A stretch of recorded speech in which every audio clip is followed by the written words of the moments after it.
It is playoff time. Championship games are done, and it's time to go over everything through high school football in Pennsylvania. Stay tuned in the trenches right here on the Sports Fanbase Network.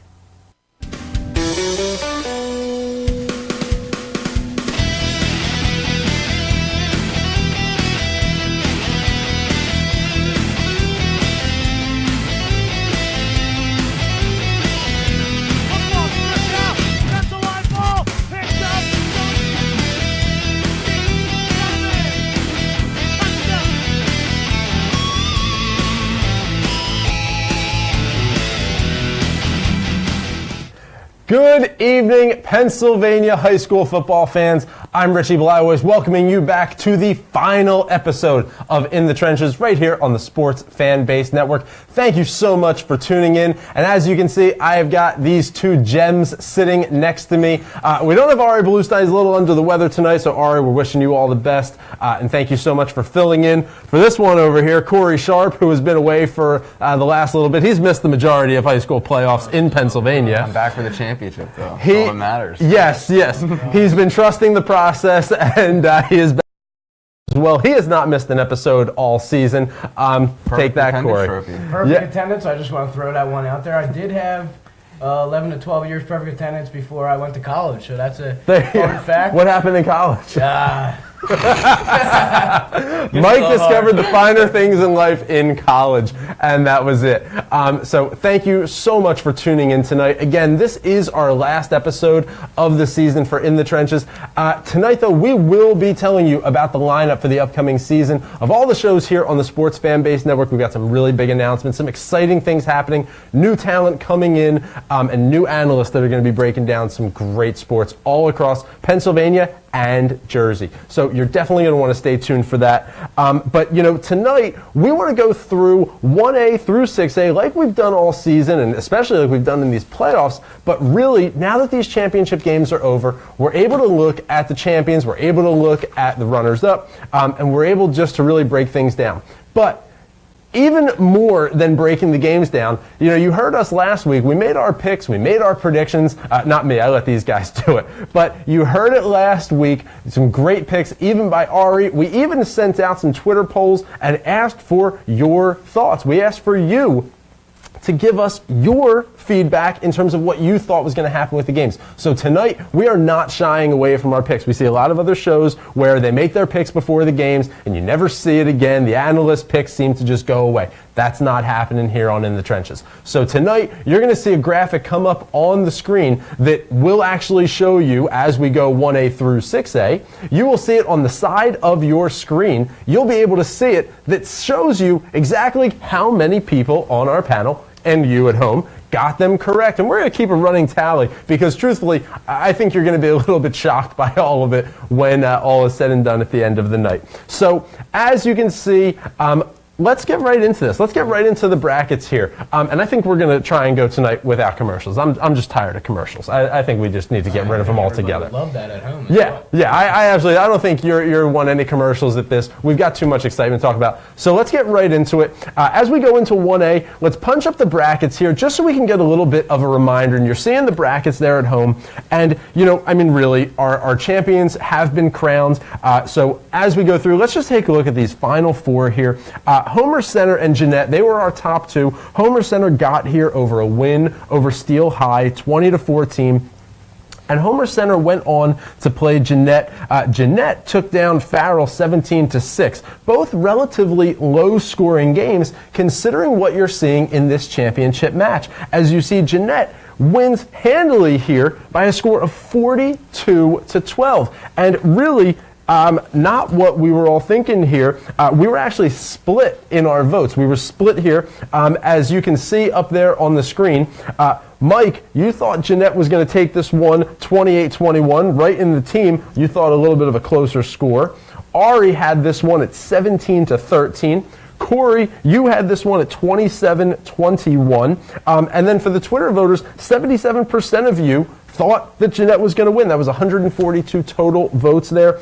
In the actual game, though, Jeannette comes out ahead, more than doubling the score of Homer Center. A high-scoring affair that no one really predicted. Jeannette 42, Homer Center 17. Well, initially, the only reason why I thought Homer Center would stand a better chance is because of the upset they had against the favorite in the powerhouse and Bishop Guilfoyle in the first round. I mean, that was just a true testament to Homer Center, but they came up short against Jeannette, and it was just kind of no one really expected a blowout like this, but Jeannette came out and played. They did have an impressive win against Clarion and Monte Christian in their last few games, but people expected Homer Center to come out and play a little better, but Jeannette really showed their passing game, and I mean, for Jeannette, Robert Kennedy, we haven't talked about him all year, but he really had a great game as well. And I mean, Corey, what would you expect? I mean, Homer Center has a great, impressive win against Bishop Guilfoyle, and we didn't really know what to expect. And then they go and beat Steel High as well. But Jeannette comes out and really plays really hard and gets a 30-point win. Yeah, well, that's why I picked Homer Center, just because I thought they'd be on such a high, and Jeannette was coming off a close game. Jeannette actually,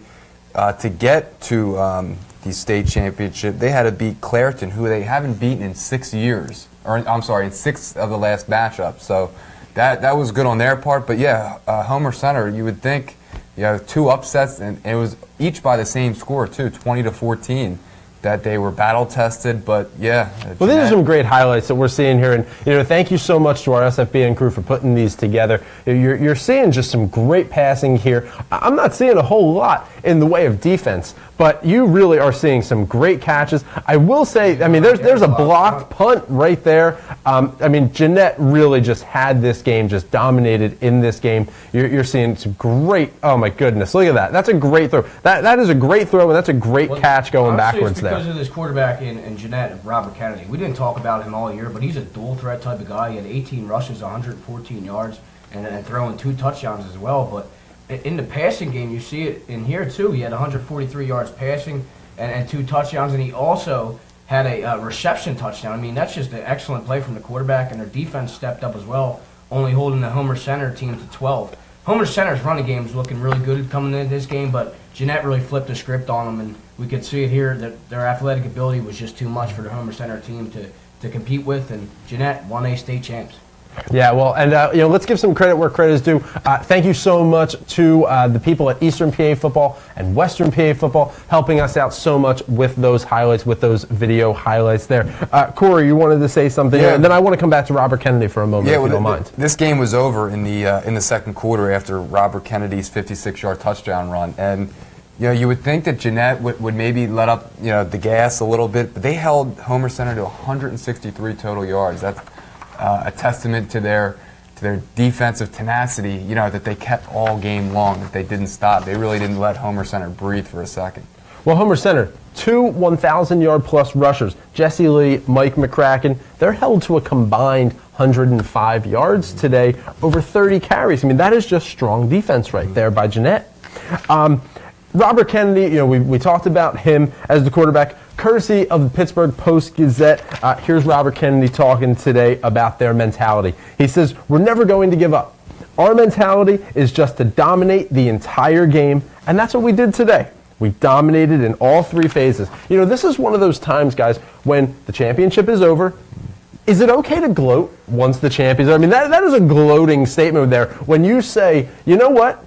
Everything we did today worked. I mean, honestly, I think the kid deserves it. He hasn't got credit. It's a 1-8 school. I mean, you don't really get too much publicity for a 1-8 team, but this Robert Kennedy kid, he really impressed me here with this championship game going out. He caught a reception touchdown, I mentioned, but a game like this, and I wouldn't call it gloating, but getting the respect you deserve beating a Homer Center team who was probably getting all the love for beating Bishop Guilfoyle in the first round. I mean, you don't really hear it too much from Jeannette, but Homer Center really took over a lot of the fame and more publicity because of that huge win they had. But I mean, Robert Kennedy, he could say anything he wants right now because he's a state champion. Because the way he performed, running and throwing, putting up 4 touchdowns total with a 5th reception touchdown. I mean, 5 touchdowns in total. That's just a huge performance. In 3 different ways too. And exactly, he deserves to speak on himself like that because no one really heard about this kid. I'm not really for the trash talking at all, but when you win it all, you can say whatever you want. Yeah. And that's why I think so many people,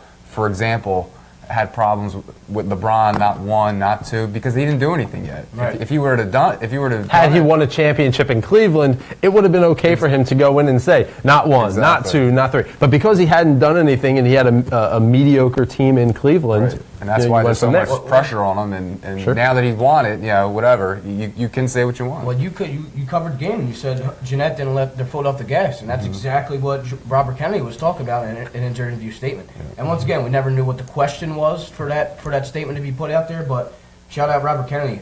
Tremendous game. Champion. Let me ask you guys one question. I don't want to stay on 1A for too long, but at the end of the game, this game is over, really, and the end of the game comes up. Homer Center decides to put in their freshman quarterback, Ben Schmidt.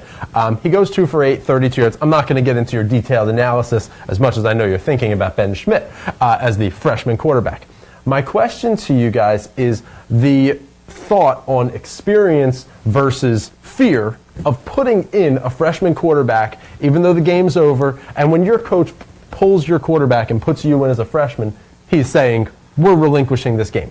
Your thought on putting in a freshman quarterback? Maybe it's a transition in the Homer Center's type of offensive scheme. I mean, they obviously been well known as a running-based team, and it really worked out for them the first couple rounds of the playoffs. But maybe this change, putting your freshman quarterback in, maybe seeing something new. We've seen that with the New York Giants as well, another NFL comparison. They benched Eli. They want to see what's going on with the rest of their team. But a freshman quarterback's a little bit different at a high school level because it's the experience is what matters, like Richie said. But at this point, they couldn't really get nothing going. The running game wasn't working. So might as well try something new and get ready for next year, which we're going to highlight a little bit more throughout the show.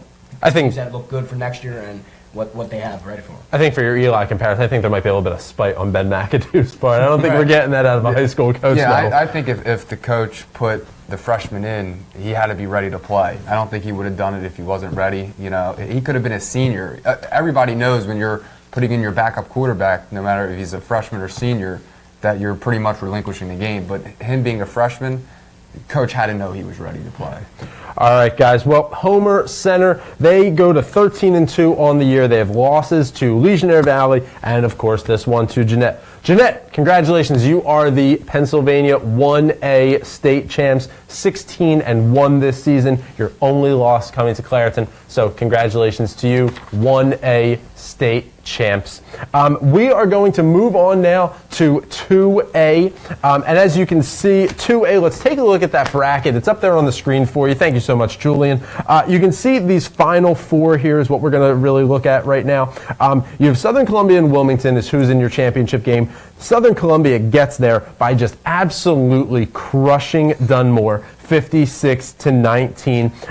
And Southern Columbia is going to go on in another real beating of a game over Wilmington. Record, I know, because we've had two just dominant games. These were not close games in 1A and 2A, and I'm sorry about that. I should have looked up synonyms for crushing, defeating, horrid.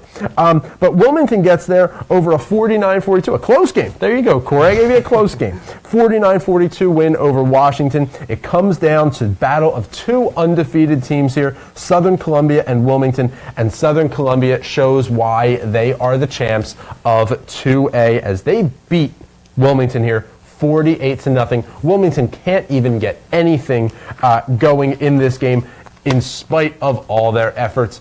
But really, let's take a look at these predictions here. Everyone, including Twitter, everyone here had Southern Columbia winning this one. Mike, you said Southern Columbia 38-0. So you predicted the shutout. You're only 10 points off. And Mike, I got to give it to you. Your predictions, 1A through 6A, were pretty spot on. Ari, at home, you had this game at 35-14. Corey, you phoned in and said Southern Columbia from wherever he was last Monday. And trust the process? Well, no. Trust the process. Corey said Southern Columbia 34-7, and Twitter, 79% of you chose Southern Columbia. Only got 61 votes on that one, but really interesting here. Everybody knew that Southern Columbia would come out strong. I don't think any of us, except for Mike, of course, really thought it would be this much of a dominant game here. Well, I don't want to say it'd be the one that said I told you so, but I mean, Southern Columbia. I can do it. Mike told you so. I can do it for you. I'll do it for you. Go ahead. The 38-0 reaction was, whoa, but we were spot on. I mean, me and Ari were texting each other during the game, getting live feed updates. He texted me in the game, it was 24-0 right now going into the fourth. And I'm like, oh my God, what was the final? Next thing you know, it was 48-0. I mean, I was 10 points off, but Southern Columbia has just been one of the best teams I covered in high school, in my high school life, because they were just so impressive. It's just unbelievable. They beat Newman Goretti to get into this after they beat Dunmore. I mean, Newman Goretti was one of the most impressive teams out of the PCL, and Southern Columbia still winds up beating them and moving on and beating Wilmington in a very predictable way, 48-0. Mike, can I point something out here? And, I'm looking at my bracket right here. Southern Columbia, I want to go through the Southern Columbia games here just so you guys can hear the point totals here. Southern Columbia in the first round over North Penn, 63-26. They go on to play Central Columbia, 59-14. They go on to play Mount Carmel, 49-14. Then we get against Newman Goretti, 45-12. Now in this game, Southern Columbia Dunmore, 56-19, and now in this game, 48-0. The defense here is just a monster of a defense, and their offense doesn't let up. Yeah, I mean, they put up over 48 points a game. We've seen that with those numbers in the playoffs, but it's the three guys they have on their offense/defense, because everyone's a two-way player in high school football. But this guy, Julian Fleming, we covered him last week as a Penn State recruit. I mean, tight end/receiver. He's 6'3", almost 200 pounds already. And he had 6 catches, 72 yards, and a touchdown. And not to mention his defensive prowess, because Wilmington was going in there their first drive about to get a touchdown, but Julian Fleming came up behind with a strip sack, a behind the back block, a chase down block if you want to get it, a strip down sack, and he forced a strip down fumble, forces the fumble. Wilmington's momentum is gone after the first drive, and Southern Columbia goes right back to him on the offensive side with 6 catches and 72 yards. But it's their running back as well, Gage Garcia. He had 13 carries, 154 yards, and a touchdown, and 4 receptions, 52 yards, and a touchdown. He has been their horse back this whole entire year. He's really the momentum changer. You give it to him, he gets 6 yards a pop, and that's just hard to stop. And Richie's favorite guy in the whole entire league, Stone Hollenbeck. Stone Hollenbeck. I love the name. I love the name. It's a great with name. With all these quarterbacks we've seen this year, and Ricky Ortega, Stone Hollenbeck, and the guy at Pine-Richland, Phil Jerkovich, that's the top 3 I've seen all year. And Phil Jerkovich, we're going to talk about in a little bit. Yeah. And Stone Hollenbeck is one of those guys, and he was almost perfect, 13 for 16, 142 yards with 3 touchdowns. I mean, that's just so proficient. Yeah. And Mike, you were talking about Julian Fleming's chase down tackle where he forced the fumble that would have been a touchdown. To me, that's just the culture, the mentality that Southern Columbia has, and they're 47-1 in the last 3 years, and their only loss was last year in the state championship game against Steel Valley. So they had a chip on their shoulder coming into this year anyway, let alone the winning mentality they already have. Added to their very impressive resume here. That's their 8th title. Yep. They've been in a championship game 17 of the last 30 years. That's just phenomenal. And then Julian Fleming just hustling, doing it on offense, doing it on defense, but we got to flip the script here. Wilmington only graduates 4 people, 4 starters. So that could be another little matchup we see in the 1A championship. Are they a team to come back, you're saying? Yeah, I think Wilmington could really bounce back in that western bracket area. But Southern Columbia's definitely got it locked down. But you got to figure maybe Newman Goretti or Legionnaire Valley can bounce back as well. But Southern Columbia, the best team we've seen this entire year, 1A through 6A, they showed it why they're the best, and they're the state championship. Yeah, well, let's take a look at these highlights here. You can see Southern Columbia, Wilmington coming out right here, getting strong. This is where the snow looks like it's coming, and you can see that it's cold, but it looks like the snow is almost on its way. They are lucky, though, to not play in it just yet. And don't forget last year where they lost to Steel Valley, Gage Garcia didn't play. He was held out, so he ran wild for 156 yards. He said in that article an article I read that he never wanted to feel that again because he felt like he let his teammates down. Whoa. And also I wanted to, in the article I read, Stone Hollenbeck, his screensaver on his phone was last year's Steel Valley team holding up the trophy. So he had that on his mind. It's a motivator. For 1+ years, over a year basically. Wow. So that shows you. They came out and showed why their state championships, all 3 of those guys. I mean, Fleming, Garcia, and Hollenbeck really took over the game, and that's the 3 best players on their team, and they're champions now. And then congratulations, Southern Columbia. I mean, we've been covering them all year. Just how impressive they have been throughout, not even this year, but the last 7 years. Well, this is their 8th decade. This is their 8th state title. Southern Columbia. This is their 8th state title. Wilmington now 1-2 in state finals. They lost in '88. They lost in '08. They won in '08, and now here they get another loss. So this is just tough all around. I do want to talk about Wilmington. You can see the score right there on your screen. Again, Southern Columbia 48, Wilmington nothing. I do want to talk about Wilmington, because for these teams that we've been covering, we've always said that they've had one positive thing. And, Mike, you mentioned it before. You said that they are only graduating 4 players here. Let's look at some of these stats for Wilmington. Robert Pontius goes 4 for 6, 73 yards. Good amount of yardage on only 4 receptions. Cameron Merritt, running back. He has 5 carries, 20 yards. Wide receiver, Colton Merritt, 3 receptions, 67 yards. He's the brother of running back Cameron Merritt. Who do you look at? Who can you rely on this team to really come back and be strong? Do you have one area that you're able to really focus on here? At this point, I think you can rely on all the guys that are returning because of that experience they had going against Southern Columbia in that championship game. Obviously they got a whooping, but 48-0, you can learn from that and really take it into next year. Even the guys who participated or are graduating next year can just be like, hey, you know what? We made it. We know what it takes. We've seen one of the best teams ever, so don't shy away from that as well, because Southern Columbia is one of the best teams we've seen. But right, their same culture is going to come back next year too. It's not like they have a completely new wave of players coming in who really is not going to know, or not going to know. These guys are going to remember this, and it's like I said, maybe they put on their screensaver, on their phone. It's not whatever, but some kind of motivation for next year. Sure. Well, Wilmington takes this loss. They go to 14-1 overall on the season. The only loss being this one to Southern Columbia. Hats off to them for a great season. Congratulations, you made it into the championships. But your 2A champs are Southern Columbia. They stay perfect this year. 16-0 all the way through the regular season and the playoffs. They cap it off with this 2A championship. Let's get past 2A. Congratulations to all those players. And let's take a look at 3A. You can see the bracket up there on your board now. 3A comes down to Middletown and Quaker Valley in this one. Well, Middletown gets there, putting on an impressive showing against Conwell-Egan. They win that one 49-7. Middletown is 14-0 going into this game. But on that western side, you see Quaker Valley. They get here taking a 20-point victory over Sharon, 43-23. They were 13-1 coming in. Quaker Valley takes this one. We can discuss whether or not you guys want to call it an upset, but Quaker Valley wins this one by 17 points here, 41-24. Really just a great game here. And we're going to take a look, but let's take a look at some of our picks and predictions here.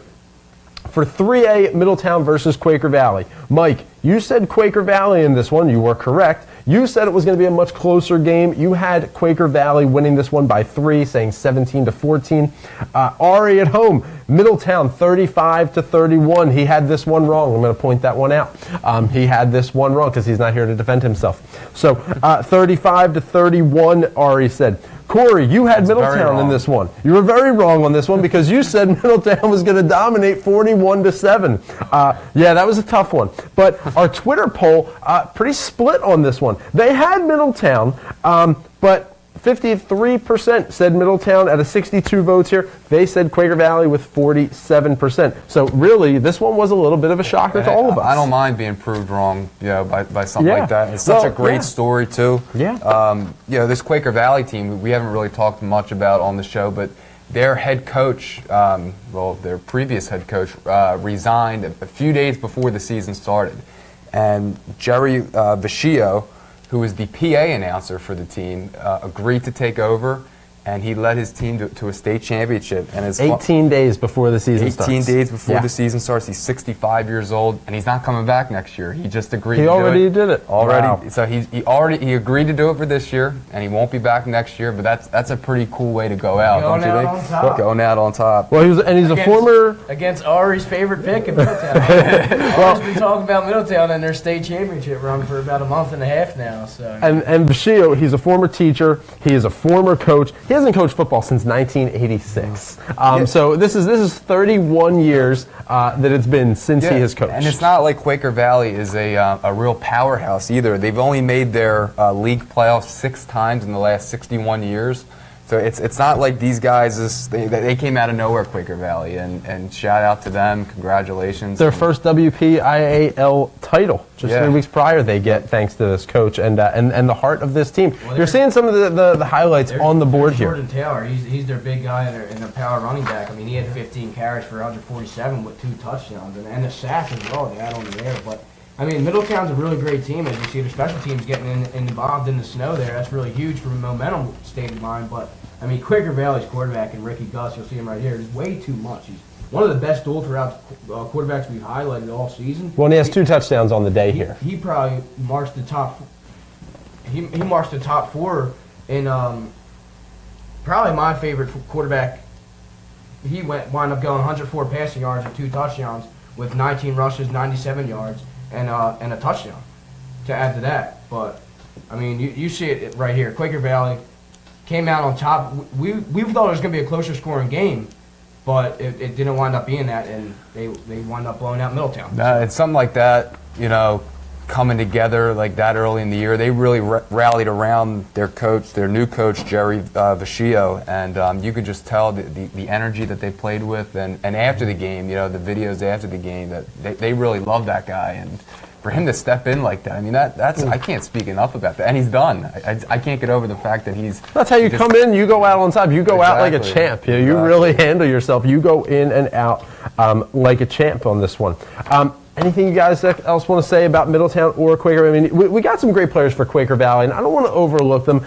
I know this is a great story for the coach, but, Jordan Taylor, you mentioned him before, 147 yards, running back, 15 carries, gets the 2 touchdowns.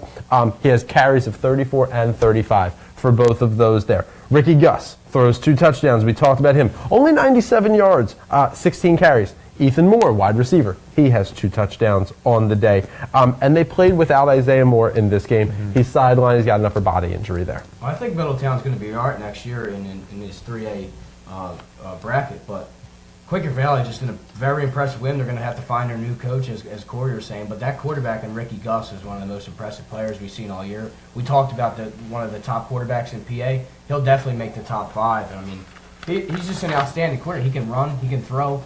And that's what you're seeing nowadays. He had 97 yards rushing and a touchdown in there. And once they covered him last week, when they talked about this kid, Ricky Gus, I hopped right on board immediately. And just by going to the style of play he has. And I hopped right on board with the Quaker Valley team, picked them to win the 3A State Championship. And that's exactly what they did with their leadership and their quarterback and their coach that took over for them. Sounds like you're gloating. I mean, you can. You won the whole thing. It's that's okay. what I'm saying. I guess I'm a little proud of myself because Middletown. Somebody has to be. I mean, Middletown was a really good team. I just fell in love with that Ricky Gus kid, and he took over and won them a state championship as they should. When you look at Middletown, they finish up as the state runner-up for this 3A class. 2nd year in a row that happened last year. They fall to Beaver Falls 30-13. But they are the District 3 champs. They got to the state championship game for 3A, and hats off to them. Middletown, they go to 14-1 overall. Their only loss being to Quaker Valley in this one. The 3A champion Quaker Valley team, you go 14-1 overall. Their only loss comes in mid-October to a team we talked about early in the season, Aliquippa. That happened. They lost 22-7 in that one. Coming up on In the Trenches, we're going to go and talk about Cathedral Prep and Imhotep in 4A. We've got 4A, 5A, 6A, and then we have big announcements for what's coming up on the Sports Fan Base Network. So stay tuned after this commercial break right here on In the Trenches. Hi, I'm Tommy Green, former pitcher for the Philadelphia Phillies. When I was in high school, it was very important to me to show scouts what I could do. My friends at Payroll Service Solutions are huge supporters of high school sports and the Sports Fan Base Network. If you're a small to medium-sized business in need of a payroll company, contact Payroll Service Solutions. Not only will they take care of you, they will continue to support the community. For more information, contact Payroll Service Solutions at 215-624-0922 or 866-PAY-EASY.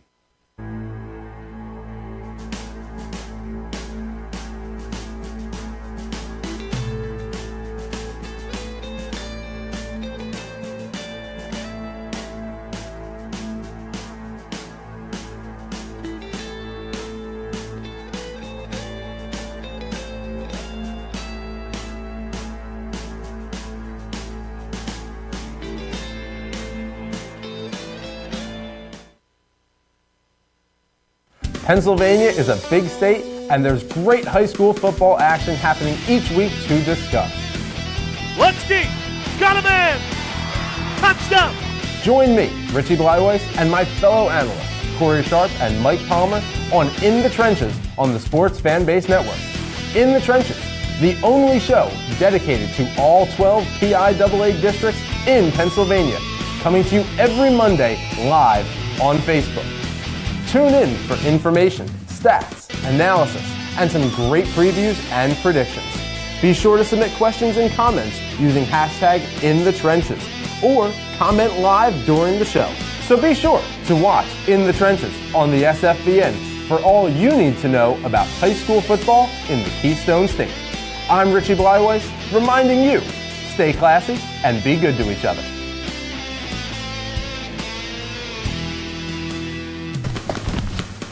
Welcome back to In the Trenches right here on the Sports Fan Base Network. Thank you so much for staying with us through our commercial break. We are just so excited to get through 4A, 5A, and 6A coming up. So let's get right into this. 4A, let's take a look at the bracket right up there on your screen. Thank you so much, Julian. Cathedral Prep, they are the winners of this 4A bracket. In order to get here, though, Cathedral Prep on the western side had to beat Berks Catholic in that Final Four matchup. They go on. Cathedral Prep plays Imhotep Charter. Imhotep, a team that it feels like we talked about just every single week here on In the Trenches. And Cathedral Prep as well in their own right. Imhotep Charter, Cathedral Prep, they play in this championship game. Imhotep had to beat Bethlehem Catholic, another favorite here on In the Trenches. This was just a Final Four that really had a lot of our eyes, ears, and attention. But Cathedral Prep, they go on to take this one 38-28. Really an exciting game. We're going to take a look at some highlights here in a moment, but let's take a look at our predictions first. Before we get into the highlights and our game analysis, let's take a look on the screen at what we said going into, well, what you guys said. Again, I'm going to keep myself out of this one. I'll remain neutral in this. But take a look, 4A, Imhotep versus Cathedral Prep. Mike, you had this one for Cathedral Prep. You were right there, 28-27. You knew this was going to be a close game. I think you thought it would be a little bit closer than it was.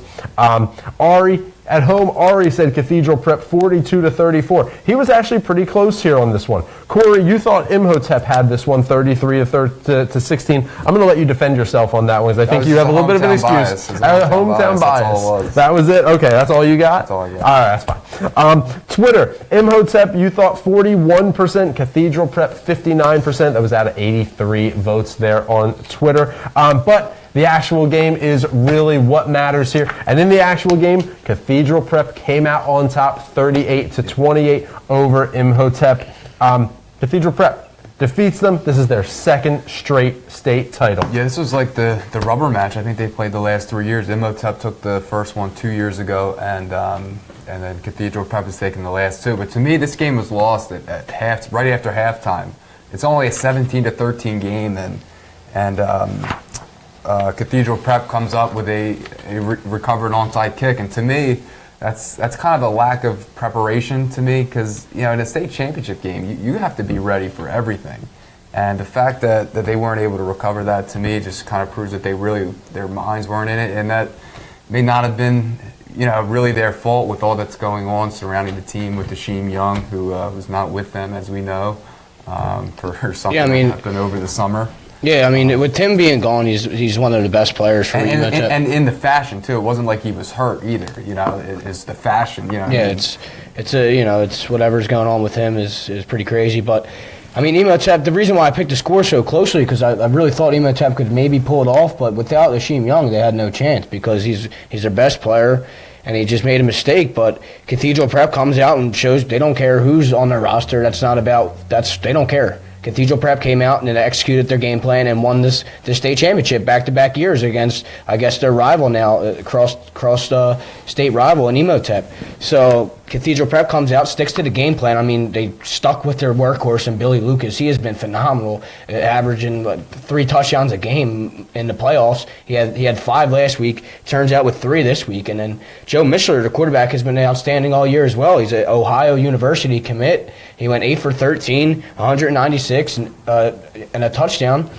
no mistakes for him, and that's the reason why he's going D1. And another D1 receiver who Joe's throwing it to is Terry Roberts. He had 5 catches, 109 yards, and a touchdown, and he's going to Iowa. So you got these 2 Division I recruits for Cathedral Prep. They're no joke of a team either, and I think they want to prove that and beating Emotep Charter, because Emotep's a well-respected program in themselves. But Cathedral Prep comes out, sticks to their game plan, and doesn't care what the outside news is going on. Focuses on themselves, and that's what they did. I mean, they took over, used their quarterback and Billy Lucas, and won this game outright. But yeah, another part I didn't like on the Imhotep side was they were down 24-13, and they were driving. And they were at the 5-yard line, and they fumble on a double handoff at the 5-yard line. Like, to me, if you're that close, I mean, I don't understand the double handoff. Yeah, the double handoff call. I mean, I would just hand it to your best back and try to punch it in from there. Yeah, well, their best back is Asheem Young. Asheem Young, yeah, but he's missing it, and their freshman Tyke Smith, he's not their power back, So they didn't really have their execution in the red zone game plan there because Asheem Young's done. But that kid right there, I mean, Yusef Terry has been one of the best receivers in the entire Philadelphia and PIAA State, because he had 9 catches, 162, and 2 touchdowns for Emotep. He's on his way to a D1 school as well. But you see all the talent here in this game, and this 4A bracket was one of the most exciting. Richie said all the eyes, ears, and attention, but Cathedral Prep showed why they're the best team in the state, and Emotep fell due to their I think you have to give a shout out too to Joe Mishler, the quarterback, and is playing for his father. So his last 2 years, he's going out on top with his dad. That's got to be a pretty special feeling. That is something I want to touch on. I want to touch on Joe Mishler for a second, because there was actually another story with him that caught my attention here. And I'm going to come back to Mishler in a second here. Senior defensive back, wide receiver, Henry Fessler. He hasn't played a game. He suffered a leg injury during the first half of the regular season this year. He hasn't played. He's in uniform, though, for this game. He's in uniform. He's got a knee brace on, and coach makes him honorary captain for the game. It's a very nice thing. He goes out. He participates in the coin toss. He gets into the game for one play, though. He doesn't actually get to go in and do some mobile playing, but it was Joe Mishler on the sidelines that's encouraging him, saying, it's time for you to go in. You've got to go in, be on the field, get part of that glory. So Joe Mishler takes a step back. He tells Fessler, go line up at quarterback. And it's actually Fessler who goes in and he takes the knee, which ends the game for them. That's what you see here with the program, and they have established there at Cathedral Prep. They wanted to make this championship game about themselves, do all the outside noise going on with Emotep over there. Cathedral Prep made it about themselves, about what they've been doing for a team for the last 4 years, and that's just hats off to them. Excellent program. Congratulations, state champions. Imhotep 13-2 on this year. Their losses bookending their season. Had one at the beginning week to Harrisburg. Now this one to the 4A champs. Again, congratulations to Cathedral Prep. They go perfect on the season. 14-0. This is their second straight state title. Let's move on to 5A. Can we just skip 5A? You want to skip 5A? We are going to skip. No, we're not going to skip 5A. I'm sorry. Julian's already punched it up on the screen. Julian, is it up there for us? That graphic? Thank you. So that bracket is up there for 5A. Let's take a look at these final 4 as Archbishop Wood comes away with the title in 5A. But to get there, Archbishop Wood beat Unionville 49-28. On the western side, Gateway came away beating Manheim Central. That was a field goal game, 31-28. I really expected this game to be a little bit closer. Corey, I know you did too. Ari and Mike did not. But I really expected this game to be a little bit closer. Archbishop Wood wins this one 49-14. They go to 12-2 on this season. Let's take a look at some of these predictions real quick here. The predictions are up on your screen. You can see them on the left-hand side if you're just tuning in with us. 5A, Archbishop Wood versus Gateway. Mike, you thought Archbishop Wood 41-16. You are very close on another pick, another prediction here. This is great. This is great. This is a gloating type of a moment for Mike. He's been waiting for this all season. There he is, right there, getting right into my one shot. Thanks, Mike. That's great. Ari, Archbishop Wood 45-25. He was also very close. I'm going to do the math here, but he might have been closer than you at this one. I'm going to do the math on the numbers. He might have been. He's just as close. So I got 8. You want to do the math right now while we're live? We got viewers at home that are watching you do math. I got a +8. And Somebody get him a calculator -2. so the viewers aren't bored at home, please. +8 and a -2. He's got a -4. There you go. You want to do this? I'm just going to wait. And a gonna wait. +9.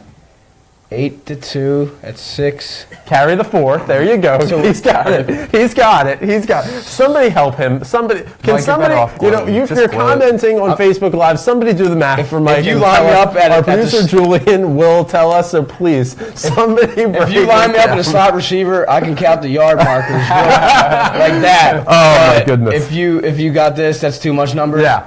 Corey, you said I didn't 27-20 in this one. You didn't have this one. But he did say Archbishop Wood. He said Archbishop Wood. He thought it'd be a little bit of a closer game, but he did say Archbishop Wood 27-20. Twitter, you had 37% for Archbishop Wood. Gateway, 63. That was 215 votes. So thank you so much for voting on this game. 215 votes. But again, Archbishop Wood, you said 37%. Gateway, you thought at 63%. I think we had some Gateway fans really on Twitter. Hey, well, that sounds like I to love me. that. If you thought Archbishop Wood was going to lose this one, you must be a Gateway fan. Yeah, stay on Twitter, Gateway fans. Like the SFBN. That's right, absolutely. We love you. Do it. Keep watching. I love that. Keep A lot watching. of votes going out for Gateway, but they stood no chance.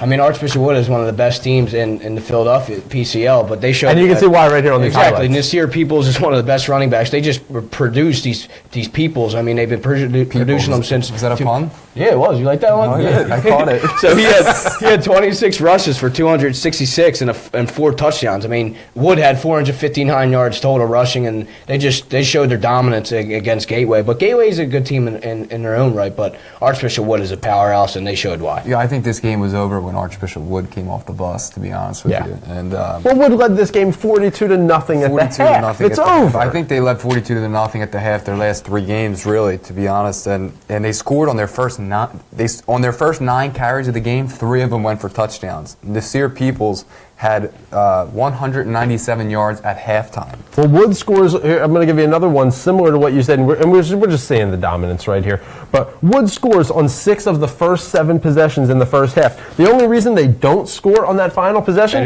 why is it? There's 6-6. No, time runs out. Right, That's why the time runs out here. Archbishop Wood's 6'6" DN/linebacker Kyle Pitts has 2 interceptions. The kid's 6'6". Look at that throw. That's an end zone to end zone throw. Yeah, but right they're there. down by 40 at that point. My goodness. So, I mean, but still, you got. I'm trying to give Gateway something here, Mike. I'm trying to help. Yeah, they did all. We have all this voting. voting. 215 votes that you know came from Gateway at least. You gotta throw 'em well, out there. let's figure this out.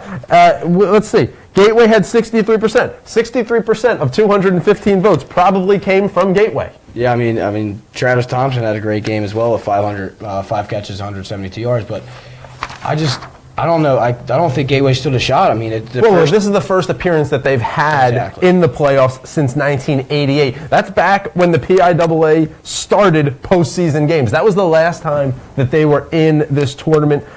Brady Walker, though, Gateway quarterback. Let's talk about Brady Walker because I know we're joking a lot. We're having some fun with Gateway. But Brady Walker really is the real deal of a quarterback here. Throws more than 4,000 yards this season. State record.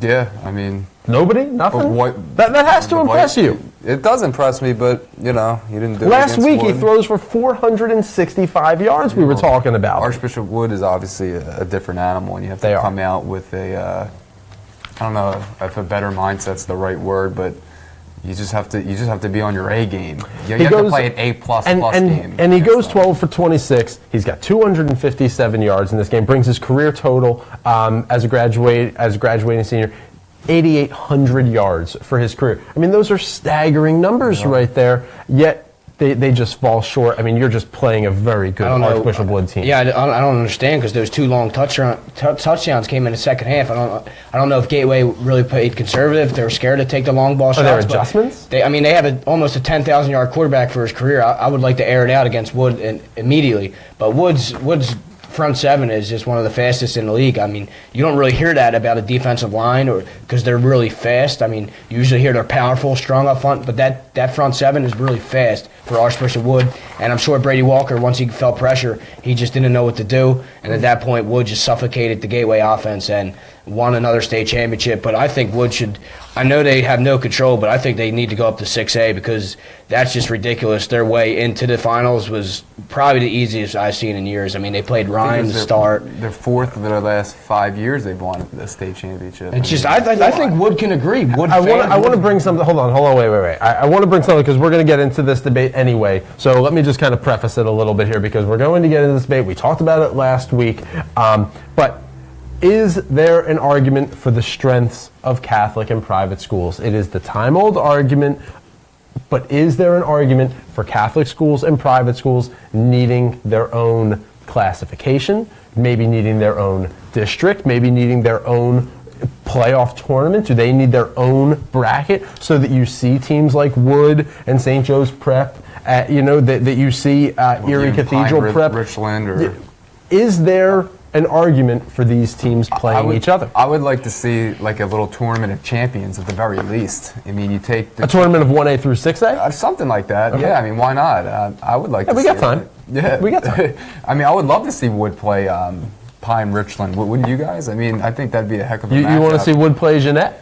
I would like to see him play any of the champions. Right. Like, I just think that would make it a lot more fun. Would you do 1A versus 2A, 3A versus 4A, 5A versus 6A, or would you go some other way? That's probably a discussion for a different day. Maybe do something like point differential, like who won by the most points throughout the year. That's a good one. Get the one seed, or the first two would probably get a first round bye.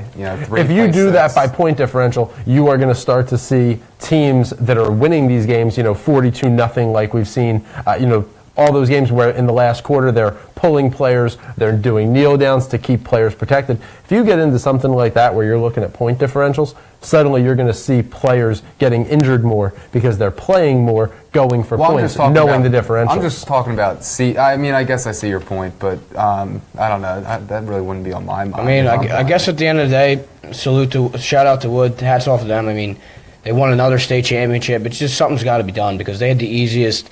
I mean, not easy. Obviously, every game was 0-0 at the start of the game. But, I mean, Wood had a cakewalk into the 5A championship. Their hardest game was Unionville, and they handled them pretty well. But they're state champions, and that's just a testament to what they're accomplishing. But you see the games during the season when they're playing St. Joe's Prep. It's like 27-7 or closer than that, even when they play LaSalle. But they blow out Gateway here 41-16, and it's just a shout out to what they do. But for teams such as Gateway, I think they could have a better opportunity going against like the Unionville teams and have Wood just move up to 6A or play against teams where it's not going to be a guarantee. Do you see Wood moving to 6A?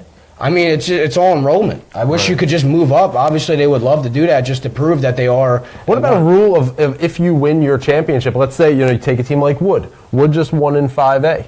Make them move up because they are the defending champions. I mean, we see that in little leagues and softball leagues where if you win your championship, you move up into the next league. Should Archbishop Wood have to move up now to 6A? Should Jeannette have to move up to 2A? I mean, that's hard to say. There's probably a million things they can do, and it'll probably change in the next couple of years anyway because it was 4A. Strength of schedule, right? Maybe. Well, I mean, there was only 4 classes. Like 2 years ago? Yeah, this is new. This is new. It's the 6A, and it's all new. So we need time to adjust. It'll probably be something new in another year or two. Right. Wow. Well, Gateway, they take the loss in this one. They go 14-2 on the season. Their losses coming to Penn Trafford, and of course this one to Archbishop Wood. Archbishop Wood, hats off to you. While maybe it was, I think we're saying here a little bit of an easier path because they're such a strong team. The path is the path. You can only play the teams that are on your schedule. So Archbishop Wood, 12-2 this year, 5-1 in the Catholically, easy for me to say. Losses to Paramus Catholic and St. Joe's Prep, that game we talked about just a few short weeks ago. But they are Archbishop Wood. They are your 5A champs. Congratulations to Archbishop Wood. Let's get right into 6A here. Let's go to 6A. The bracket is up there in front of you, and you can see Pine-Richland takes what I'm going to call a surprise. I'm going to call this one. It seemed to surprise everybody, except for Ari, as we'll look at our predictions in a Ari moment. Was picking the basketball scorer. No, Ari had a great prediction. We're going to look here in a minute, but his prediction's a little off, but he got the right team. Pine-Richland, they get here in the western side by beating Manheim Township. That was a 28-7 game. Pine-Richland goes perfect on this season. St. Joe's Prep, who is coming out of the east, they beat Coatesville to get here. That was a very close game, and I don't think any of us expected. We talked about that last week. Come from behind. Yeah, that game was awesome. That was a great game, and that was a 4-point differential there, 53-49. This game, St. Joe's Prep, we just got done talking, guys, about the Catholic League, this idea of Catholic schools and private schools, and their recruiting being from just anywhere, really, to be able to go and recruit. Unlike public schools, you take the kids that are living within your district boundaries. But Pine-Richland comes away. Guys, if this isn't an upset, I don't know what is. And you watching at home, watching the show at home, comment live. If I'm saying something wrong, please call me out for it. Tell me if you disagree that this is an upset of Pine-Richland. And guys, let's take a look at these predictions here. Let's take a look at our predictions as well as the Twitter poll. Because Ari, like I said, Ari had this one close. He said 50-49 in this one. Mike, and he went in favor of Pine-Richland. Mike, you went St. Joe's Prep. You said this would be, like Ari, a 1-point differential. You said St. Joe's Prep 11-point differential. I'm reading this incorrectly. 33-22 here, you said. Corey, St. Joe's Prep, you said by a touchdown, 27-20. And Twitter, you had St. Joe's Prep off of 53 votes. You guys had St. Joe's Prep at 59%. Pine-Richland, you said at 41%. And Pine-Richland really comes away here. This is their first state championship. They were a runner-up in 2003. They lost to Manheim Central in an overtime 1-point loss. But Phil Jerkovic, he is the star of this game. Yeah. Well, he's arguably one of the best quarterbacks in Pennsylvania history. I mean, obviously, Brady Walker put up amazing numbers throughout his career, but Jerkovic is a Notre Dame recruit. He's going there next fall, so... and he gets the Gatorade Football Pennsylvania Player of the Year with this one. A great honor for him. Right. I mean, he ends up with 3,900 passing yards, 1,200 yards rushing in his career. That's just phenomenal, but...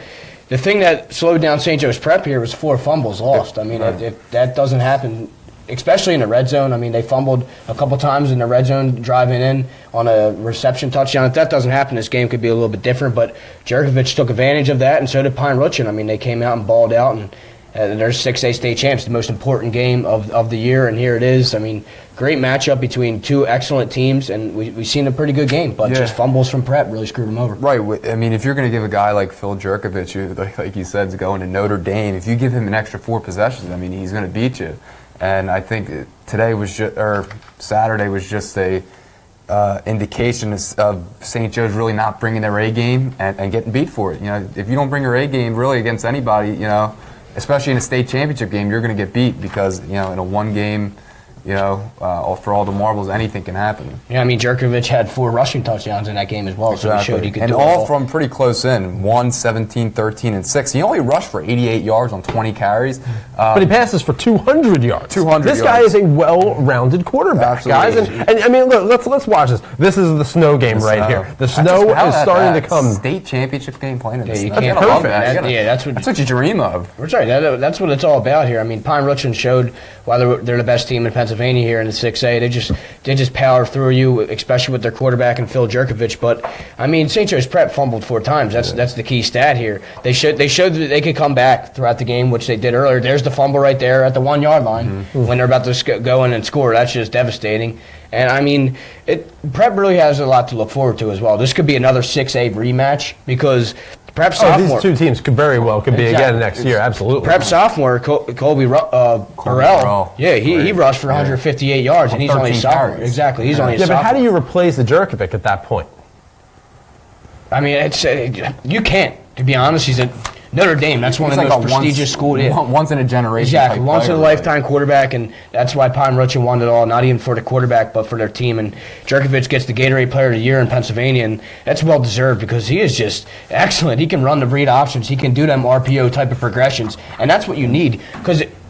A lot of these offenses we've seen that try to do these RPO type of deals, the Eagles type of offense where you just If you don't have the run, you throw it quick. Yeah. Phil Jerkovich can do that. Not a lot of quarterbacks at the high school level can. Phil Jerkovich maturity level showed in this game, and his playmaking ability showed as well. And he can scramble outside of the pocket too for a big 6'5" quarterback. Yeah, you can see he's throwing on the run, and you can see when he is running the ball, taking it himself, how tough those runs are. I mean, he ran for 88 hard yards. Guys, if we look at 247 Sports, they have Jerkovic ranked as the #2 quarterback in Pennsylvania. Mike, you mentioned it before, Notre Dame, he's got the letter of intent. He is ready to sign that on December 20th. That's the first day of the new 3-day early signing period for District 1 football recruits. Yeah, well, he tapped off his career, excellent career with a state championship, well-deserved against a 27-game win streak St. Joe's Prep team who looked phenomenal, unbeatable. They came back against Coatesville, who's a very good team of Ricky Ortega. He'll be back, too. So, I mean, this 6A is, once again, the best thing we're going to be covering when we get throughout the next season. I feel like Pine-Richland, I think we talked about them a little bit, but I think we talked more about St. Joe's Prep and really Parkland. I think Pine-Richland kind of fell under the radar a little bit, at least on on the western side there. Pine-Richland, I want to point out an interesting fact here. Coach Kasperowitz for Pine-Richland, he now owns a state title as both a player and a coach. That's amazing. That really is a fascinating and intriguing stat. When you look at Pine-Richland, you're talking about, Mike, we come to you a lot for so many of these games because you've been there, because you've seen this before. This is the same thing for a coach. Look at the Eagles with Doug Peterson. A lot of people were not happy at first with Doug's hiring, but you look at the ownership, you look at management here, and you realize they saw something special in his knowledge, both as a player, as an assistant under Andy Reid for a time. But that experience as a player is what brings you forward in this. Yeah, well, you stick to your roots, and that's exactly what Pine-Richland did, stick into a state championship player and now a state championship coach. It's just true to testament to what Pine-Richland did this entire season, remaining undefeated and just remaining under the radar, too, throughout the entire year, like Corey said. I mean, they obviously knew they had the talent. They had the quarterback, and they just put everything together here against St. Joe's Prep. I mean, they forced 4 turnovers. Exactly. Four turnovers. It's just St. Joe's Prep turnovers really killed them, and that's football for you, and that's the last game we got. You have to give it to St. Joe's Prep, though. They win 3 of the past 4 seasons. They get the 4A victory over Pine-Richland in 14, but they've won titles 3 of the past 4 seasons. This has been just a great year for both of these programs. Pine-Richland really had this the whole way, though. St. Joe's just didn't have this game. I don't know if it was the weather. I don't know if they just didn't come as relaxed or excited. Fumbles. There wasn't as much snow as you saw in Buffalo. I mean, Buffalo was quite the game to watch. It certainly was. Well, St. Joe's Prep 13-1 on the year, nationally ranked 72 after this. Ranked 2nd in the state, though. But your 6A Pennsylvania high school football champs, Pine-Richland, they have a perfect season at 16-0. They get the rank of number 12 in the Excellent 25. Nationally ranked 18, and of course, ranked number 1 in the state of Pennsylvania. Well, all show long you've been following with these predictions here up on the screen, and I gotta say, I gotta give a nice little round of applause or a little golf clap to our winner, Mike. He had 5 predictions correct. 5 predictions correct out of 6. That is amazing. That is. We're gonna cut the show in about 5 or 6 minutes, and we're just gonna go right to Vegas. We can even go to Delaware Park, and we can just figure out what's gonna happen for next week's football. You got on the Eagles this weekend. Yeah, what are you thinking there? Hey, I mean, I get paid for this kind of stuff. So Mike is the one guy getting paid at the Sports Fan Base Network. For celebration, Mike is it. For celebration, I'll drink this water that's been sitting on the desk for a month. If you guys noticed, all the viewers. Well, more than a month. Let's kill it right here. Bubbles on Cheers. Oh, it's gonna kill something. That water's Cheers been to out my for a high school while. footballers out there playing hard every week. Cheers to all the champions. Drink water, hydrate, get good night's sleep. There you go. So Mike gets one of the final words here, but I am going to take a couple of minutes. We do have a little bit of news and notes. Yeah, that's good. We're going to have some news and notes here. Somebody's going to pick that up, and maybe it'll be Corey. He did lose. Where's Steve when you need him? Where's Steve when you need him? But we got a couple of news and notes here. Guys, this wraps up In the Trenches. This wraps up. It's our final episode. This was our first year. For all of us coming in, this was our first show, I believe, on the SFBN SFBN. So, we've got some thank yous that we want to get to. We also have a couple of news about the upcoming season of shows right here on the Sports Fan Base Network. But this is the final episode of In the Trenches. Make sure that you catch all of the great action from past shows from this fall season. Shows hopefully like ours. Hopefully you're going to go back and check out those podcasts. But also shows like Varsity Voice with Ari Bluestein. Shows like In the Goal with Steven Schreiber. Make sure that when you do check those out, please give us a 5-star review on YouTube, in the iTunes store. Make sure that you guys do that. Please like this post, share this post, love this post. Get out the word. While our season is over, we will be back next year because you guys have asked for it. The ratings have been great for us this season, and we so appreciate that. That is because of you viewers at home. But remember, check out that YouTube page, the Facebook page, Twitter. Just get that word out of the Sports Fan Base Network because we've got some great shows coming up in this winter season. So let's talk about them. Here is the lineup for the winter season on the Sports Fan Base Network. Monday nights, PA Boys Basketball. That is going to be our show, which at the moment we've got named 3 in the Key. I'm actually hosting that. I'm back here on Monday night, so I'm really excited about that. I'm going to be doing that with Jack Cap, who you've seen on In the Goal with Steven Schreiber. Cap and a newcomer to In the Trenches here. We've got Josh Abrams, to the SFBN.